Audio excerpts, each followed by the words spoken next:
Hey Suns fans, and welcome back to another episode of The Outlet, a Phoenix Suns podcast. I'm your host, Lindsey Smith, and today we have a very special guest. We can introduce you a lot of different ways. Suns legend, NBA legend, Suns Ring of Honor member, Hall of Famer. I'm going to say Hall of Famer, okay, even though we have to technically wait till September 6th. But Paul Westphal, thank you so much for hanging out with us today. Great being here, Lindsey. I'm doing great, thanks. Okay, so obviously we have to start with the Hall of Fame announcements. How excited are you? What was that like when you found out? And just kind of your whole entire career reaching this point. Yeah, it's really hard to put it into words. The Hall of Fame is something that is sort of out there for everybody that has anything to do with basketball, but I never really thought of it as a goal. You know, I thought it was for people like Wilt Chamberlain and Bill Russell and Michael Jordan, Charles Barkley, and that. So to have my name even bandied about there was really flattering, and then to actually have it happen is pretty overwhelming. Is it weird when you hear people refer to you as Hall of Famer? Or is that something that, since it's still so new, it's kind of like, okay, this is cool? It's both weird and cool. That's good. All right, so I'm going to put you on the spot a little bit. We would like you to practice your Hall of Fame speech on us. We're going to get you ready for September 6th. Now, Lindsey, if I did that, I'd probably have to kill you because my wife hasn't even heard me practice. I've got it. My speech is done, and she keeps telling me, well, you're going to say this, you're going to say this. And you're going to have to wait and find out. Okay, give us the Cliff Notes. Can we have small Cliff Notes? I'm very thankful to so many people that helped me along the way. It never could have happened without those people. And some of those people, I'm guessing, are right here in this building or have been in this building, from Cotton to Charles, all the people you played with, coached with, worked with. Absolutely. The Suns, probably the major part of my journey to be able to be inducted into the Hall of Fame. But there's a lot of things that happened before the Suns as well, and a lot of people that I came up with that for one reason or another didn't keep advancing. And sometimes I scratch my head and go, why? How come, I was able to keep taking those steps and end up here when a guy like Dana Padgett, for example, who a lot of people may not have heard of now, but he was a contemporary of mine. He was the CIF Player of the year before I was. We played against each other from the time we were in 7th grade, and nobody could say I was necessarily a better player than Dana, but somehow I grew a little bit taller. Maybe it was just ended up being a little quicker, a little healthier, or whatever, and it happened for me and not for him. It's mind-boggling to think about those kind of things when you look back. Do you think there was a reason, though? Was it like your hard work, your God-given talents, or just a little bit of luck here and there? Like, what would you pinpoint that to, or can you? I don't think that I worked harder than anyone else. I worked as hard as I could, but a lot of people have done that. There's no particular guaranteed formula for any person to end up at their goal or to have all the experiences along the way. It's such a roller coaster with side turns and setbacks and breaks. It's impossible to predict how something's going to go, or even looking back, why it went that way. I know one thing.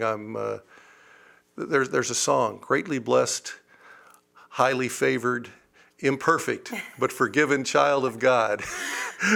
That's all I can claim. That's perfect. Is there one piece of advice or one moment where somebody shared something with you throughout your career that really stood out to you that maybe you think about still to this day? One thing that probably made as big a difference as anything, there's so much wisdom along the way that hopefully you accept. Sometimes you reject and you have to learn the hard way. One guy said the greatest way to learn is not from experience, not from making your own mistakes, it's from learning from other people's mistakes, if you're wise enough to do that. But I used to have the worst temper, and when I was in 6th grade, I was the guy that scored all the points for my little 6th grade team, and the other team knew that, and they sent out guys to foul me the whole game, and the referee never called one. I had the worst game of my life, and I lost my temper after the ref didn't call another foul, and I chased this guy down the court, and I kneed him in the butt, and he goes flying, the ref comes, and he got the one call right, he kicked me out of the game, Right. which is exactly what I deserved, even though he was a horrible ref. But he pulled me aside. His name was Rex Hughes. He passed away. He coached in the NBA and was a scout for a long time. But at the time, he had just been recently graduated from college, and he pulled me aside and he said, son, he says, you got a lot of talent. He says, but your temper is going to stop you. You know, if you can't control your temper, he says, and take it from me, I had a terrible temper and I couldn't control it, and I'm reffing in this Pee Wee League game now, and don't let it take you down. You got to learn how to control your temper and how to focus that. And so I would say that example more than anything helped me to focus my competitiveness through self-control and to direct it rather than lose it. That's a really good story, because I feel like when I was younger too, I had the same thing when I played sports. I just couldn't, if I got angry, just kind of let it all out. Yeah. But I didn't have a Pee Wee ref tell me that, so I'm glad he told you that. All right. So obviously, everyone wants to always hear some great stories from you. We've heard quite a few on Cotton and Charles. Maybe let's start with TC. I just kind of want to know, is he the same now as he was back then, or how have you seen him change? Because I've only known TC for the last couple of years, and he is quite the character. He's quite a character.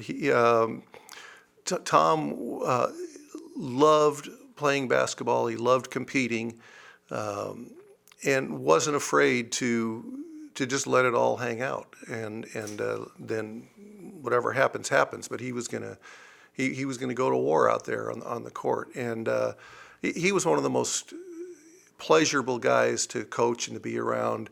He was a little moody sometimes, but he'd even laugh about that, because he's competitive. Right.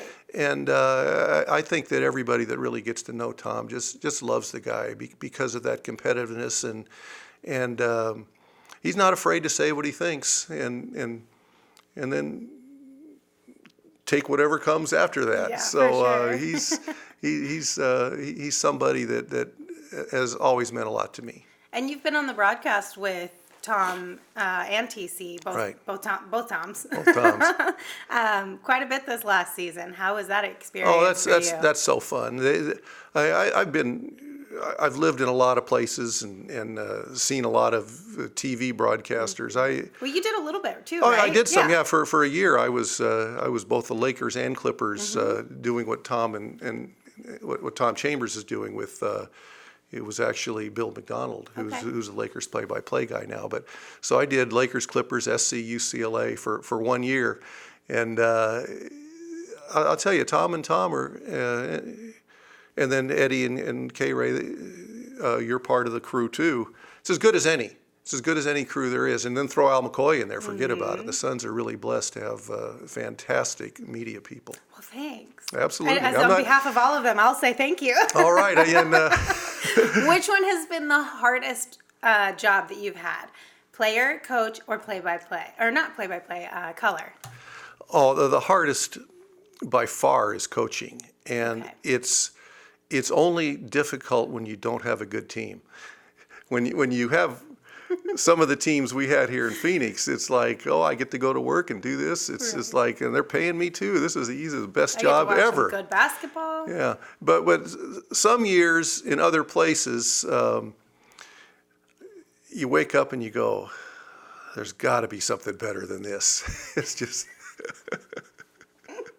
When you were coaching, I know things were a little bit different travel-wise, but were you the type of coach who wanted to review a game or game plan for the next day the night after a game, or did you wait until the next morning? Actually, it wasn't that different. We had the charters and everything, and when I was coaching, we even had iPads, and we didn't have to carry those VHS tapes or the reel-to-reel like John McLeod used to have the rookies carry. Mm-hmm. No, I like to do it after the game. Okay. And a lot of times if we're flying out, it's a perfect time to break down what happened in the game while you sit there and eat your shrimp cocktail or whatever it is they bring. And it's pretty good to do it. You can't really sleep too soon after a game anyway. Yeah. I mean, this was is it just too hard to kind of unwind, or do you feel more like I just got to get this done before my mind can rest, sort of a thing? Or Yeah. was it just like... Well, I think the sooner you look at something, the better, and then you can sleep on it overnight and let it go in one ear and out the other, or whatever is necessary. Dream about it. All right, Charles Barkley. Everyone wants as many stories as possible that you can share about Charles. So take me to one day, maybe a practice. If there is a practice that stands out to you that involved Charles, what was it? Well, I would have to say it was the day that AC Green had enough. And by that I mean AC was the hardest working guy. He'd be early to every practice, and he'd be out there 45 minutes before anybody else got there, and shooting and working and sweating. And let's just say Charles wasn't like that. And particularly if there was a game the night before, Charles had a hard time getting up in the morning, and he knew he wasn't going to have to practice much because your body needs to rest at some point. And anyway, typically at shoot-arounds, we would come in, say at 9 o'clock on the day of a game, and walk through how we're going to defend the other team, and maybe run a little dummy offense, especially for the young guys that didn't get to play too much, and get some shooting drills and shoot some free throws. And Charles didn't have to participate in that stuff, but he had to know how we're going to play, how we're going to defend certain situations, and then he'd shoot a few free throws. So sometimes Charles would use his, not all the time, but occasionally Charles wouldn't even put his sneakers on. He'd come down, he'd have these Timberlands, and he'd walk onto the floor and he'd shoot a few free throws, and he'd walk through the defensive situations, and then he'd just rest. Mm-hmm. And he kind of had the license to do that because he's Charles Barkley and nobody else is. But anyway, AC hated that. And so one day, AC decided that he's going to do his little protest. And so when 9 o'clock comes, everybody's supposed to have been on the floor. And Charles that day, without AC knowing this, Charles was ready to work that day. He had his sneakers on, his shoes tied up. He was like everybody else. He's sitting there, and it's time to blow the whistle at 9 o'clock, and here comes AC walking in the door right at 9 o'clock. So he couldn't be accused of being late, but he wasn't like usual AC. He's walking in with his uniform, his practice uniform on, but he's wearing flip-flops. It's like he's saying, well, Charles is going to wear Timberlands. I'm wearing flip-flops today. He comes walking in flip-flops. So I see that and I laugh. And I go, okay, we're going to change it up a little bit today. We're going to run some 5-man weave to get warmed up, which we never did on shoot-around days. But today, I said we're going to do that. So AC didn't have time to go change, and he had to run the 5-man weave wearing his flip-flops. Charles is all dressed in, Charles got a big kick out of that. He's lucky. He's Charles Barkley. When you watch, do you ever watch their shows on the broadcast or anything? Oh, that sure. Charles is on? Sure. When you watch those, do you see, okay, that's the same Charles that I know? Or how have you seen him kind of grow as a person since the time that you guys were together? Well, everybody grows, but he's changed very little. He always has had a way with people that he could say what other people can't say, because that his heart is wide open for everybody. And he's got the ability to cut through to the truth and have people say, oh yeah, that's what I was thinking. And yet at the same time, he's a clown. I mean, Charles has always been a supreme competitor, somebody with some down-to-earth wisdom and part clown mixed in.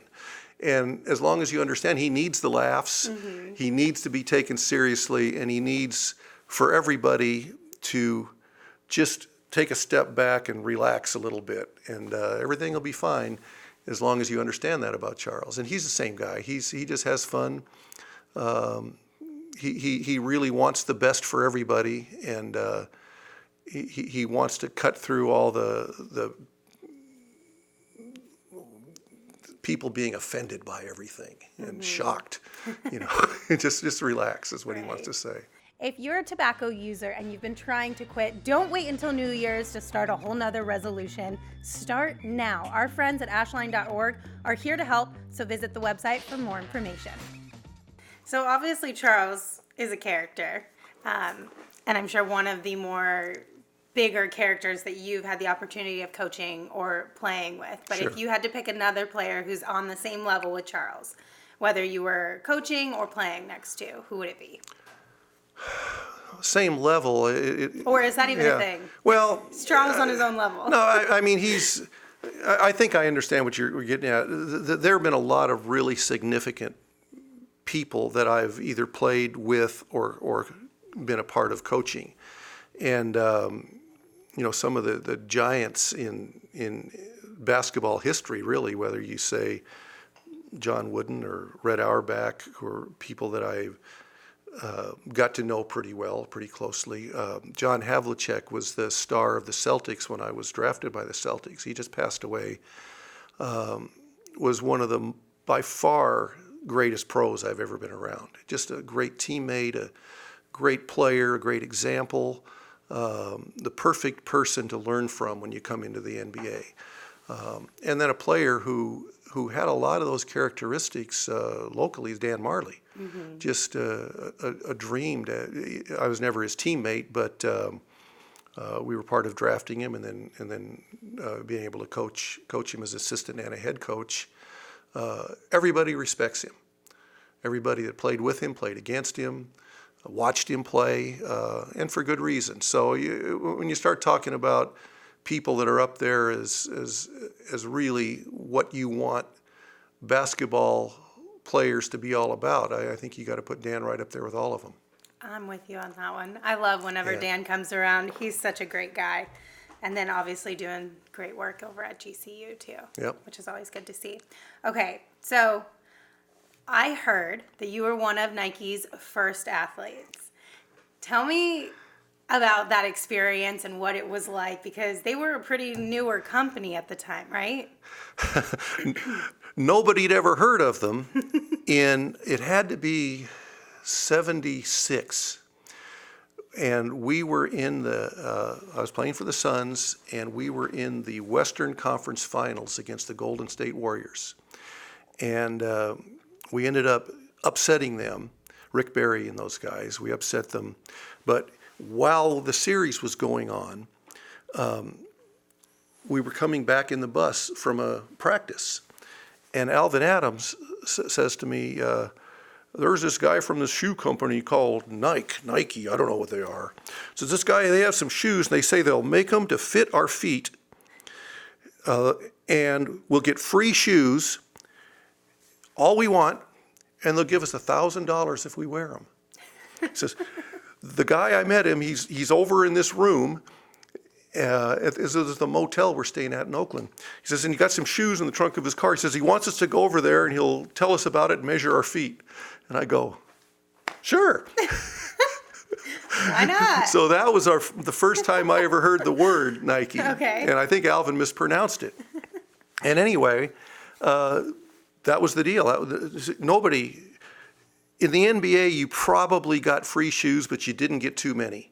Maybe 2 or 3 pair. Okay. And if you were a little bit cheap, you could maybe get a couple pair of Adidas and a couple pair of Converse. You could maybe work both sides and get maybe 4 or 5 pair of free shoes for the year. That was it. And maybe there may have been a couple endorsers of Converse or Adidas was coming in, but not much. And so to get offered $1,000 plus free shoes, it's like, That's where huge. do we go? Yeah, if these things don't fall off my feet every step, then I'm getting them. And so we met with the Nike people, and they weren't able to get the shoes ready for us for the rest of the games that year or for the finals, but for the next year, we signed right up. And it was the start of Nike. Their philosophy was, we don't have the money to advertise, but if we can get players to wear our shoes, and you can't buy the back, we don't have the money to buy the back cover of Sports Illustrated, but if one of our players gets on the cover wearing our shoes, that's priceless, and we didn't have to pay for it. Right. And so they went around to a lot of NBA players who they identified as possible people who would get on the cover of magazines and would give them $1,000. Or Jeff Petrie, who was the Rookie of the Year with Portland Trailblazers a couple years, he's a couple years older than I am. Being in Portland, they offered him stock options. And he told me they would either give him so much stock in Nike or he could cash out his contract for like $25,000 or whatever Which the number one did he was. do? Well, he asked his lawyer, and his lawyer says, all these shoe companies go under. You crazy if you don't take the money. Oh, no. So he took that, and now, the last time I talked to him, his stock would have been worth like $150 million I'm or sure. some ridiculous thing if he would have let it ride. But nobody knew. It was just this little company. Yeah. And, Well, and so especially they out got of the back started. of someone's trunk. Yeah. Were you ever like, is this legit, or was that sure. not even something? Oh, sure. Yeah, you're just kind of hoping. Well, get the money up front, and get a few free pair of shoes, and what do we have to lose? How were the shoes? Shoes were good. Yeah? They were really good, and I developed a really good relationship with Phil Knight, the owner of Nike, and one of my best friends in the world was my attorney and became very high in the Nike organization, and I've seen them grow from really nothing to what they are now, and it's quite an American success story. It's unbelievable. Absolutely. Do you remember what shoe it was that they gave you, the first one? Well, I don't remember if it had a name at the time, but Okay. it was probably what became the Blazer. Gotcha. Yeah. Some of them were suede, little suede shoes. The Blazers I like the Blazer mids. They're one of my favorite shoes. I have a couple different pairs of them with different colors. They're so comfortable. Yeah. But it's also good to know you can actually play basketball in them. What are your thoughts on just kind of how the sneaker game has evolved within NBA culture these days? I mean, so many players have different shoes and just the technology alone. Yeah, it's left me behind. I mean, I'm more pragmatic. I don't care about having the newest brand or just it's insane how into it some people get. I don't understand it. Everybody's different. I just wanted something that didn't slip and wouldn't make my feet get all blistered. Absolutely. Do you still have those shoes? No, I wish I did. Wouldn't that be cool? Yeah. Oh, that would be super fun. Speaking of shoes and old parts, I forgot to ask you this. When you're inducted into the Hall of Fame, they ask you to donate some personal items to the museum. So I was curious if you've got some stuff packed up or what you're planning on donating to that museum. Yeah, I've. It's funny. I didn't have a real Suns jersey that I'd worn. Or I have one, but it's framed, and I'm not giving that one. Right. But I didn't. They didn't give you your jerseys at the end of the year. We might need this next year. I'll just change the number, give it to somebody else. These things cost money. So Fair. We didn't get all these free jerseys like they do now. But I did have an old pair of the Suns shorts with the stars that were so short you can't even the believe. Western. The Western font jerseys? Yeah. And so I got a pair of Suns shorts that I'm sending there, and then an All-Star jersey. And there's I think, a really neat painting that a famous artist named Ernie Barnes did. Ernie Barnes was a football player who retired and became an artist, and he was commissioned to do a portrait of me making a layup in a crowd. And it was kind of a neat one. So we donated that. We donated one of the first Nike posters. When they started doing posters, I was one of the first people that got to do one. And some people may have seen it. It was called Going Home, where I'm in my sweats, some old playground, and kind of just walking off the court, shooting a ball up in the air to myself. And anyway, a lot of people liked that poster, and it was. I think it made it to the Smithsonian as one of the first examples of posters being used advertise shoes or anything in sports. And so I sent that there. And then I think the magazine cover when I was on Sports Illustrated cover, even though I was in a Sonics uniform, having just been traded up there for Dennis Johnson. Some things like that. I think there's a championship watch from the Boston Celtics and an All-Star ring. I think that's what something like that. That's a pretty good, we'll see bunch of stuff. So yeah, it's kind of fun. I think that'll be fun. I've never been there. Have you? You've been there, right? Is it a really cool museum? It's really cool, but it's evolving all the time. I played in a Hall of Fame game when I was with the Boston Celtics about 2 or 3 museums ago in Springfield, and they moved to another place, then moved to another place, and they're remodeling the newest place right now. So I haven't seen that yet. I'm really looking forward to it. Yeah, that'll be really neat. Okay, so they just came out this past summer that the Phoenix Mercury will be playing at the Madhouse on McDowell this upcoming season while the arena here gets renovated. Obviously, you know that place very well. If you had to take me back to a specific day at the Madhouse, what day pops into mind? Oh, wow.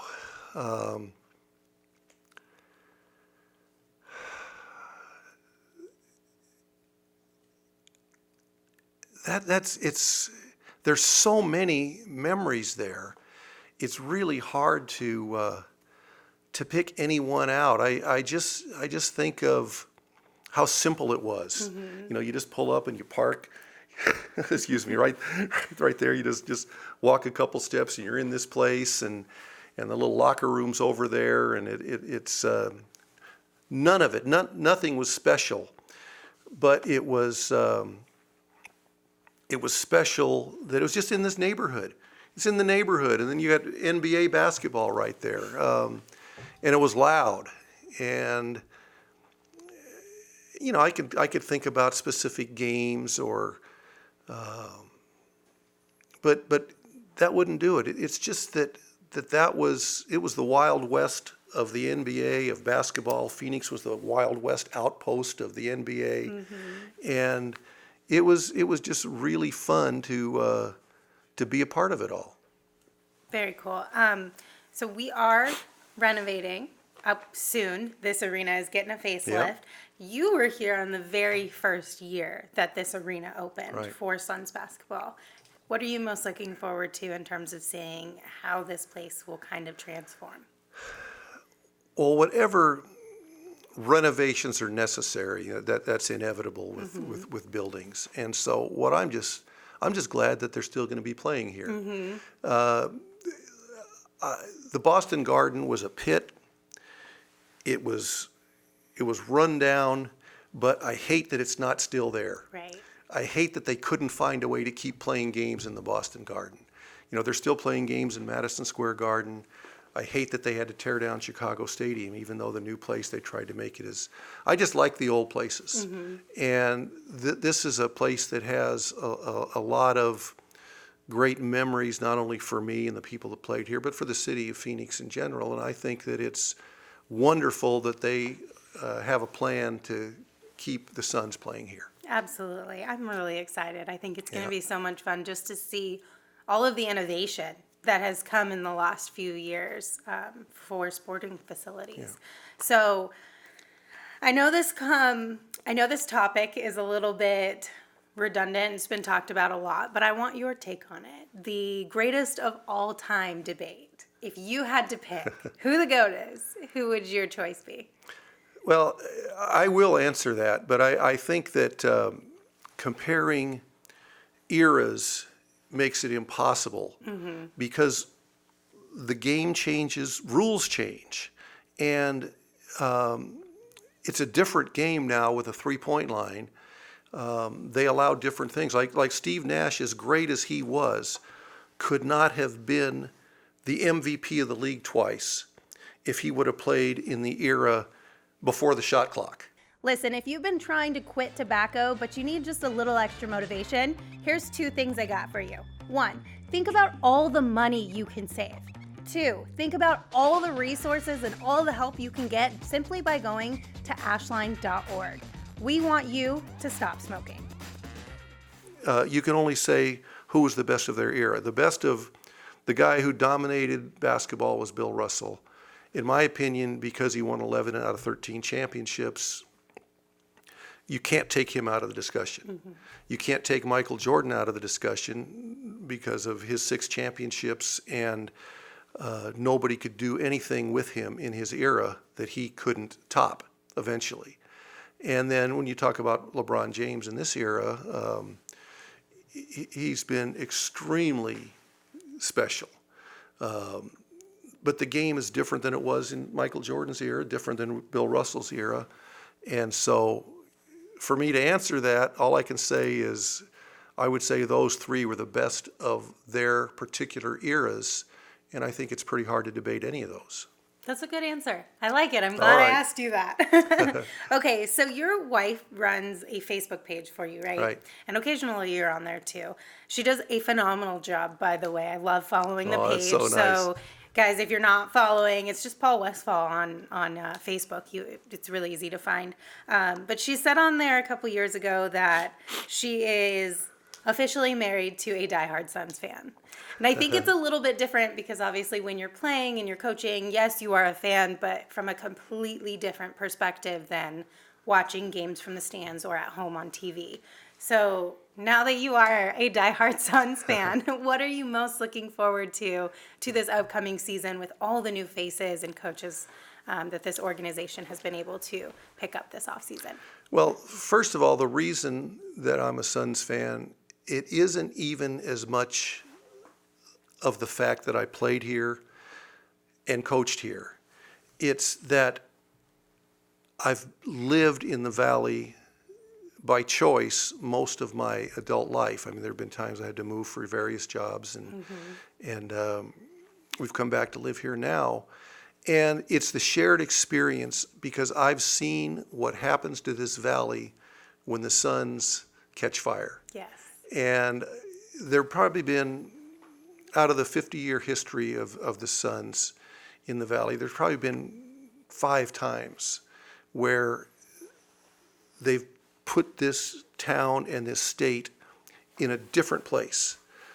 I've had grandmothers come up to me and say, I don't even like basketball, but our whole family comes together to watch these games when you're in the playoffs. And, you know, it's brought our family together, and it brought the city together several times. It brought the state together several times. And I love it for that reason. And so I think that the Suns obviously have had some hard times the last few years, but I see them taking the steps that they need to take to be relevant, and then once you're relevant, you can start taking those next almost miraculous steps. And when we went to the finals against the Celtics in '76, it was considered a miracle. I mean, we were picked like last place, and halfway through the year, we were still in last place. Next thing you know, we almost are beating the Boston Celtics in the NBA Finals. And when Charles Barkley came to town, I mean, the Suns had already been established as a really, really good team. But the Suns were looked up as one of the 2 best teams for 3 or 4 years there. And the place that people wanted to go play. 1 out of every 10 people in the state came to the parade on the hottest day of the year to honor that team for finishing second. I mean, it was crazy. And so I just know, you know, what kind of love this valley has for the Suns. And I just want to see it happen some more. And I think they're on the right track. Okay, so what's next, Westy? You got the Hall of Fame on September 6th. Are you going to write a book? I actually have a book that I've written that hasn't been published yet, and okay. I'm in the process of finding the right publisher, and hopefully we'll be able to talk about that next time. Yes, absolutely. You have to keep me posted when that happens. We definitely want to bring you back in so that we can find some good stories in there too. Paul, thank you so much for hanging out with us today. We really appreciate your time, and congratulations once again. Thank you, Lindsey. It's fun talking to you. Thank you.